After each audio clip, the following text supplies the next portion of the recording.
Olá, estamos no ar com mais um programa Justiça e Trabalho. Nessa edição, você vai ver que o TRT-RN retomou as audiências presenciais, que já está em vigor no país a lei que garante o teletrabalho para trabalhadoras grávidas. E vai ver também que um motorista que prestava serviço com o próprio carro conseguiu comprovar o vínculo de emprego com uma empresa de locação de veículos.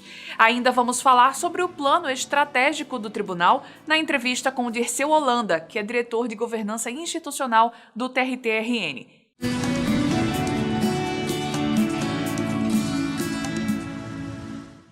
O Tribunal Regional do Trabalho do Rio Grande do Norte decidiu retomar as audiências presenciais na última segunda-feira, com até 40% da capacidade de servidores e respeitando alguns critérios de segurança. A ampliação do trabalho presencial acontece após avaliação da presidência do tribunal e do Comitê Permanente de Avaliação de Medidas Preventivas em relação à pandemia da Covid-19. Bom, o Comitê Permanente de Avaliação, ele tem o objetivo de analisar, de tempos em tempos, a situação conjuntural da pandemia no Estado e em todos os municípios onde a Justiça do Trabalho tem sede de jurisdição. Para que, avaliando esse contexto e verificando que temos condições, em razão da ocupação dos leitos de UTI, de retornar às atividades presenciais, passarmos a uma retomada gradativa dessas atividades. Então, na última reunião, o comitê, entendendo que a situação permitia um retorno gradativo, opinou e foi acatado pela presidente o retorno de uma parte das atividades presenciais, que envolve tanto os serviços administrativos, as secretarias de vara e as audiências. Então, nós estamos aí, desde o dia 25 de maio, autorizados a um retorno parcial das atividades presenciais. Além do trabalho presencial estar reduzido a apenas 40% do pessoal, diversas ações foram estabelecidas para minimizar os riscos e evitar aglomerações na retomada das audiências. No caso das audiências, um retorno gradativo, numa quantidade reduzida, exatamente para evitar a aglomeração, observando aí uma alternância entre as unidades. Então, as varas da capital e de Mossoró, ímpares, realizam as audiências segundas e quartas, as varas pares nas terças e quintas, observando somente as audiências no turno da manhã e com um intervalo, uma quantidade máxima de audiências de 4 audiências de instrução por vara. E as demais unidades do interior, que são vara única, elas realizam as audiências de acordo com a organização judiciária do magistrado da unidade. No que diz respeito às audiências, além das instalações de proteção com acrílico, isolando as partes e o magistrado, secretário de audiência e testemunhas, nós temos uma equipe de limpeza que faz a desinfecção das salas de audiência sempre que há a rotatividade de partes e testemunhas. Além disso, existe uma recomendação expressa que as partes e testemunhas cheguem apenas 30 minutos antes do início das audiências, exatamente para a gente diminuir o fluxo de movimentação de pessoas. Como a retomada das atividades presenciais acontece de forma gradativa, as ferramentas virtuais criadas para o atendimento ao público permanecem em funcionamento. 60% da força de trabalho continua sendo realizado de forma remota. Os dias de audiência das varas que não estão presenciais são realizados de forma telepresencial e ainda nós temos o atendimento por meio do balcão virtual, né? O WhatsApp Web também é outra ferramenta que o cidadão tem para entrar em contato com a Justiça, tanto para ajuizar ações, quanto para obter informação, movimentação de processo. E nós estamos aí incentivando que cada vez mais essas ferramentas sejam utilizadas para evitar realmente o movimento e o fluxo de pessoas, para evitar efetivamente o contágio do coronavírus. Já está em vigor no país a lei que garante o regime de teletrabalho às trabalhadoras gestantes enquanto durar a pandemia. A empresa alegou no recurso ao TRT-RN que não tinha ligação alguma com o motorista, Segundo ela, ele prestava serviço diretamente para o município, com carro próprio e recebendo ordens e salário de uma professora municipal e do coordenador de transportes da prefeitura. Já o motorista alegou que foi contratado pela empresa para prestar serviço ao município entre os meses de junho e agosto de 2017. A função dele seria transportar um estudante com necessidades especiais de casa para a escola. Para o desembargador Bento Herculano Duarte Neto, relator do processo, a empresa não pode fugir da parcela de responsabilidade na contratação do motorista. Além disso, a empresa tinha ciência do trabalho do motorista no município.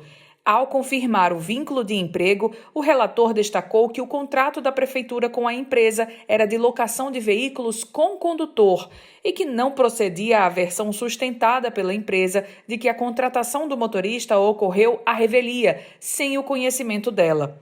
Ainda segundo o desembargador, o uso do próprio carro do motorista demonstra apenas que a contratação se deu de forma irregular, sem a devida fiscalização pelos envolvidos. Um motorista que prestava serviço para um município com carro próprio conseguiu comprovar o vínculo de emprego de motorista com a empresa que prestava serviço de locação de veículos para a prefeitura de Pedro Velho. A pandemia do coronavírus atingiu todos os grupos de trabalhadores no mundo todo. Muitos desses trabalhadores, aliás, precisaram ser afastados de seus locais de trabalho por apresentarem comorbidades e, desta forma, serem incluídos nos grupos de risco para a doença. Mas um outro grupo, também de risco, mas não necessariamente por conta de doenças pré-existentes, mereceu um olhar diferenciado diante da Covid-19. Foi o das gestantes. E também várias publicações de ordem nacional e na literatura científica internacional, apesar de ser uma doença nova, já mostra que a gestante, mais do que a população em geral, ela tem um risco aumentado para o desenvolvimento da doença, ela tem um fator de risco aumentado para a necessidade de internamento hospitalar, tem um fator de risco aumentado para o desenvolvimento de formas graves da doença, um risco também aumentado para a necessidade de cuidados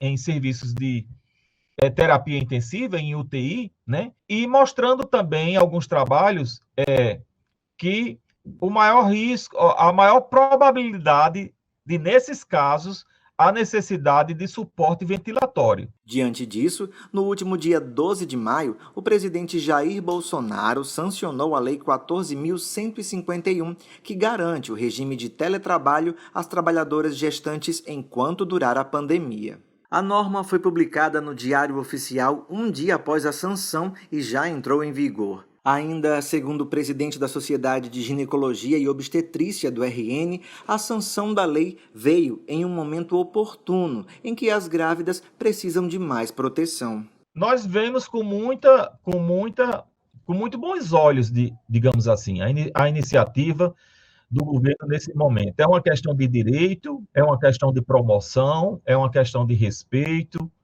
é uma questão de autonomia. Então, para as mulheres, hoje, que tem essa dupla, tripla missão, porque hoje a mulher está inserida no mercado de trabalho, ela, além de dar conta de procriar, de dar conta de afazeres domésticos, é uma mulher que, para o sustento da família, ela também participa do mercado de trabalho, e a gente vê isso de uma forma positiva, de uma forma que vem ao encontro da conquista do direito da população feminina, né, inserida no mercado de trabalho, mas também a gente vê como uma questão de bom senso. Apesar da necessidade do afastamento da trabalhadora, a lei é clara. A empresa não pode reduzir o salário da gestante. O empregador deve, na verdade, fazer as readequações sem que isso acarrete prejuízos à funcionária. É uma lei bem intencionada, né, uma vez que ela visa resguardar a saúde e a segurança da gestante e do nascituro, mas, ao mesmo tempo, apesar de ver com bons olhos, eu acho que ela já chega um pouco atrasada, uma vez que a gente já está com mais de um ano de pandemia, né? Então, vejo com bons olhos a iniciativa E, ao mesmo tempo, faço essa pequena crítica. Acho que houve uma demora muito grande, né, para que se atentasse para a segurança dessa empregada gestante e do nascituro. Como a lei do afastamento das trabalhadoras gestantes é muito nova, acredita-se que inúmeros debates sejam postos em discussão nos próximos meses. E um deles é sobre a situação das trabalhadoras que não têm como desempenhar suas funções através do teletrabalho. Essa é a grande crítica que está sendo feita à lei, porque como a lei foi muito curta, ela não abordou, ela não enfrentou alguns problemas que podem surgir, como esse problema que você citou, né? Uma pessoa que pode trabalhar, pode fazer o seu teletrabalho, pode trabalhar em home office, não vai haver problema. Mas, digamos, uma servente, uma balconista, uma pessoa que não tem como desempenhar a sua atividade de sua residência, a situação dela não ficou esclarecida. O que a gente sabe é que ela não pode perder a remuneração. Então, fica o empregador com o ônus de pagar esse salário, né? E a grande crítica é que isso vai criar uma desproporção na relação de trabalho, porque você vai pagar por um serviço que você não vai poder usufruir. E, muito provavelmente, você vai ter que contratar uma outra pessoa para ficar no lugar. Agora a gente faz uma pausa e, na volta, tem uma entrevista com o diretor de Governança Institucional do TRT-RN, Dirceu Holanda. Ele vai falar sobre o plano estratégico do tribunal. Não sai daí que a gente volta já.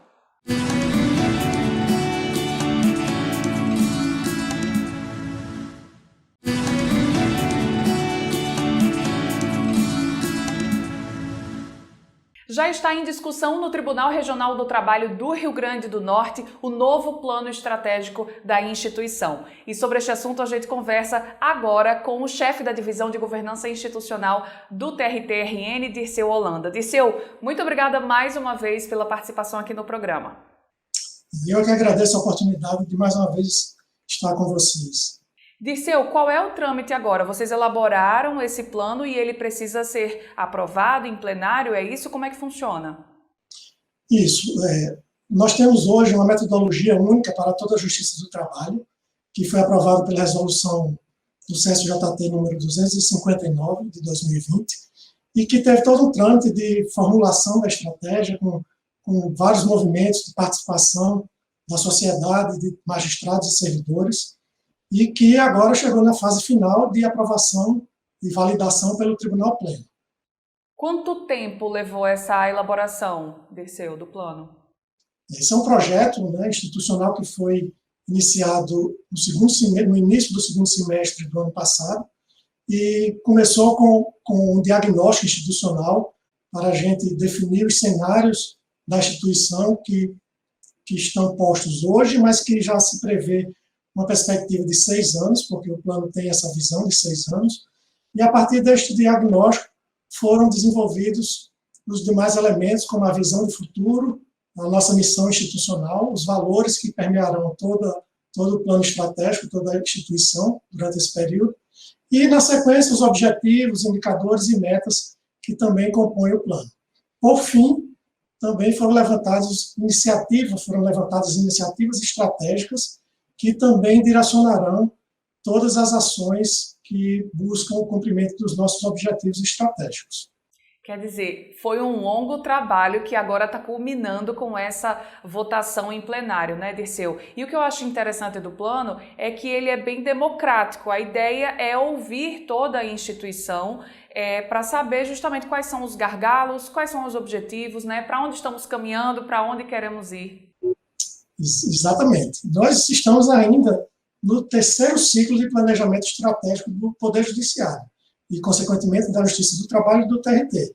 Então, é um período relativamente curto, né, para ser o 3º ciclo, mas já evoluímos bastante, tanto nos processos participativos, no envolvimento de todos os gestores, servidores, magistrados, a sociedade, todos os interessados pela atuação da Justiça do Trabalho, e conseguimos realmente apresentar ao Tribunal Pleno uma peça bem consistente, que traz inovações relacionadas a governança e a gestão estratégica, e que vai ser o grande direcionador para toda a instituição pelos próximos 6 anos. Dirceu, tem como você dar algum exemplo de uma dessas sugestões que está no plano? Sim, temos várias, né? O CNJ também reviu todo o contexto do Poder Judiciário e definiu os macros desafios para o Poder Judiciário, e o segmento de Justiça e da Justiça do Trabalho trouxe alguns elementos mais focados para a sua área de atuação. E nós seguimos diante dessa metodologia e apresentamos algumas inovações relacionadas, por exemplo, ao combate à corrupção e à prestação de contas, que é uma iniciativa que está sendo apresentada ao Pleno para aprovação, de criação de um programa de integridade da instituição. E aprovado o plano, a partir de quando ele começa a valer e como é que vai ser a aplicação dele na prática? Tem uma equipe responsável por isso? Somos 2 áreas responsáveis pela formulação do plano e pelo seu desdobramento, que é a fase subsequente. A elaboração é feita pela divisão de governança conduzida, mas ela é definida numa visão de governança institucional, e depois de aprovado o plano, ele é desdobrado em projetos, em iniciativas que serão executadas por todas as áreas do tribunal, pelas unidades organizacionais. Temos toda uma metodologia prevista na resolução administrativa para se fazer isso, e após esse desdobramento, nós temos todo um processo de monitoramento e reavaliação do plano. A cada 4 meses é feita uma reunião de análise da estratégia, onde um comitê de alto nível do tribunal participa e recebe as informações, os relatórios de desempenho da instituição e promove eventual ajuste deste plano. E qual a sua expectativa em relação a essa apresentação? Eu acredito que nós evoluímos bastante, como eu falei, então eu acredito que vai ser uma discussão, lógico, nos desembargadores, mas tenho a certeza que chegaremos a um bom termo e o tribunal terá um bom direcionador para os próximos 6 anos. Na próxima semana, o programa Justiça e Trabalho trará certamente uma reportagem completa sobre o plano estratégico e a votação, como foi, se foi aprovado e em que termos. Agradeço Dirceu Holanda, chefe da Divisão de Governança Institucional do TRT-RN. Muito obrigada pela entrevista, viu? E até uma próxima. Obrigado também pela oportunidade e até a próxima. O programa Justiça e Trabalho fica por aqui. Você pode acompanhar o nosso trabalho agora mesmo através das nossas redes sociais. Um bom fim de semana e até a próxima.